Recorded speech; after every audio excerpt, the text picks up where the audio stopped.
नमस्ते दोस्तों, स्वागत है आपका मेरे चैनल में। कहानी अच्छी लगे तो वीडियो को लाइक करना ना भूलें। आज की कहानी है सच्ची दौलत क्या है। माही दौड़ते हुए गई। आंटी जी, लगता है आपकी तबीयत ठीक नहीं है।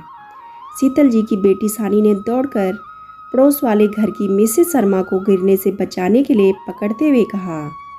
वे अस्वस्थ सी लग रही थी और शायद सिर चकराने के कारण वे असंतुलित होकर गिरने वाली थी। मिसेस शर्मा कुछ बोलती इससे पहले ही सानी ने कहा, आंटी आपको तो तेज बुखार है। शर्मा अंकल कहाँ हैं? चलिए हम आपको अस्पताल ले जाकर डॉक्टर को दिखाते हैं। मिसेस शर्मा कुछ बोल न सकीं। उन्होंने अपने घर की ओर इशारा किया। इतने में ही शर्मा जी सानी की आवाज़ सुनते ही अपने घर से तेजी से दौड़ते हुए आए। क्या हुआ? मैं तो तुम्हें इस चबूतरे पर बैठा कर गाड़ी निकालने गया था। सानी बोली, अंकल आंटी को काफ़ी तेज बुखार है, इसी वजह से शायद इन्हें चक्कर आ गया और यह गिरने ही वाली थी कि मैंने इन्हें पकड़ लिया। इन्हें तुरंत डॉक्टर को दिखाना चाहिए। मैं पापा को बुलाती हूँ। हम अभी डॉक्टर के पास चलते हैं। सानी ने आवाज़ देकर अपने पापा को बुलाया। बाहर आने पर उन्हें सारी स्थिति की जानकारी हुई। सानी के पापा ने अपने घर से पानी की बोतल, गिलास, ग्लूकोज लाकर मिसेस शर्मा को पिलाने को कहा।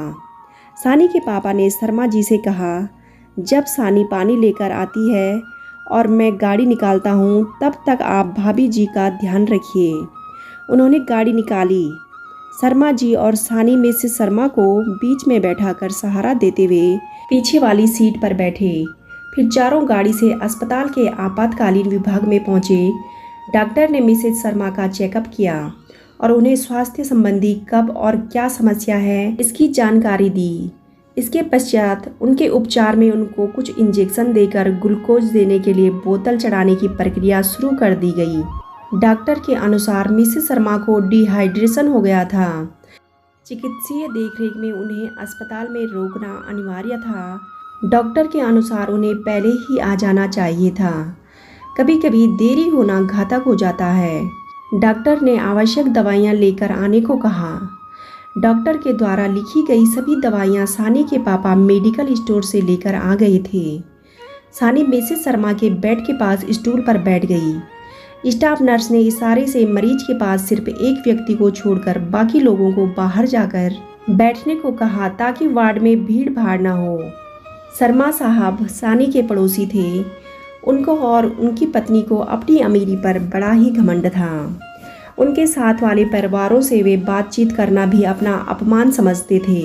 वह बातचीत और व्यवहार से प्रायः वे लोग यही प्रदर्शित करते थे कि उनके पास सब कुछ है और उन्हें कभी भी किसी की मदद की आवश्यकता ही नहीं पड़ेगी। वे पैसा फेंको तमाशा देखो वाले सिद्धांत को मानने वाले व्यक्ति थे। मिसेस शर्मा भी गली में अपनी चर्चा के दौरान कहती थी कि इस गली में हमारे पतिदेव की सैलरी के बराबर किसी की भी सैलरी नहीं है। गांव में भी हमारे पास जितनी प्रॉपर्टी है उतनी प्रॉपर्टी हमारी इस गली में है। क्या पूरे मोहल्ले में भी किसी के पास नहीं होगी? उनके अनुसार उनके स्टैंडर्ड के हिसाब से यह गली है ही नहीं। वह बताती, हम तो बड़ी वाली गाड़ी लेने को हैं, लेकिन यहाँ गलियाँ इतनी पतली हैं कि गाड़ी इन गलियों में कैसे निकलेगी, इसलिए वे नहीं ले रहे हैं। अपनी अमीरी का यशगान करने में उन्हें बहुत बड़े सुख की अनुभूति होती थी। किसी के सुख दुख से उन्हें कुछ लेना देना नहीं था। अपने घर से बाहर निकलते समय या बाहर से आते हुए घर में प्रवेश करते समय वह किसी की तरफ आंख उठाकर भी देखना नहीं पसंद करते थे। किसी से मेल जोल का तो कोई सवाल ही नहीं। शर्मा दंपति का शायद यही विचार था कि उनके पास बहुत सारा पैसा है।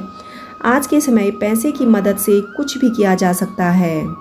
अगर आपके पास पैसा है उससे आप दुनिया की कोई भी सेवा प्राप्त कर सकते हैं। सीधा सा सिद्धांत है कि पैसा फेंको तमाशा देखो। शायद इसलिए वे किसी से कोई मेल जोल नहीं रखना चाहते थे। इमरजेंसी के बाहर सानी के पापा साथ बैठे हुए शर्मा साहब आज बेहद गंभीर और गमगीन लग रहे थे। शायद उनको आत्मग्लानि का अनुभव हो रहा था। उनके चेहरे की भावना से स्पष्ट था कि वे बेहद परेशान हैं। उनके कंधे पर सानी के पापा ने हाथ रखा तो वे फूट फूट कर रो पड़े। सानी के पापा ने उन्हें धैर्य बांधते हुए कहा, शर्मा साहब, आप बिल्कुल चिंता ना करें, हम सब तन मन धन सहित आपके साथ हैं। आपको किसी भी प्रकार की चिंता करने की आवश्यकता नहीं है। भाभी जी जल्दी ही ठीक हो जाएंगी। जैसे कि डॉक्टर भी कह रहे थे कि हम लोग उन्हें सही वक्त पर ले आए, देर हो जाना घातक हो सकता था। इतना सुनते ही वह फिर फूट फूट कर रोते हुए कहने लगे, हम दोनों का व्यवहार आप लोगों के साथ मधुर नहीं रहा, लेकिन फिर भी आपने हमारी उन गलतियों की तरफ ध्यान न देकर हमारी मदद की है। इस समय आप लोग देवताओं की तरह हमारे रूखे व्यवहार को ध्यान में दिए बिना हमारी सहायता में लग गए। हम आपके आजीवन शुक्रगुजार रहेंगे। हम लोग तो ऐसा कभी नहीं सोचते। आजकल सभी का समय बहुत ही कीमती है। हर आदमी अपने काम में व्यस्त है। आखिर हम एक दूसरे के पड़ोसी हैं। हमारा आपका सबसे निकट का संबंध है। हमारे पड़ोसी एक दूसरे के सुख दुख में जितनी जल्दी भागीदारी निभा सकते हैं, इतनी जल्दी कोई दूसरा नहीं निभा सकता। हमारा या आपका कोई निकट संबंधी जब जानेगा तभी तो आ पाएगा, और जानने के बाद भी उसे हमारे पास कितना समय लगेगा, यह भी परिस्थितियों पर ही निर्भर करता है। आज शर्मा जी की समझ में आ चुका है कि आदमी का काम आदमी से ही होता है।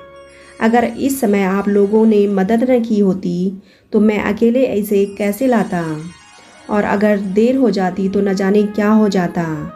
इंसान की जान अमूल्य होती है, इसकी पैसे से कोई तुलना नहीं की जा सकती। मानवीय मूल्यों की कभी भी पैसों से तुलना नहीं की जा सकती। शर्मा जी के मन से पश्चाताप की ज्वाला शांत नहीं हो रही थी।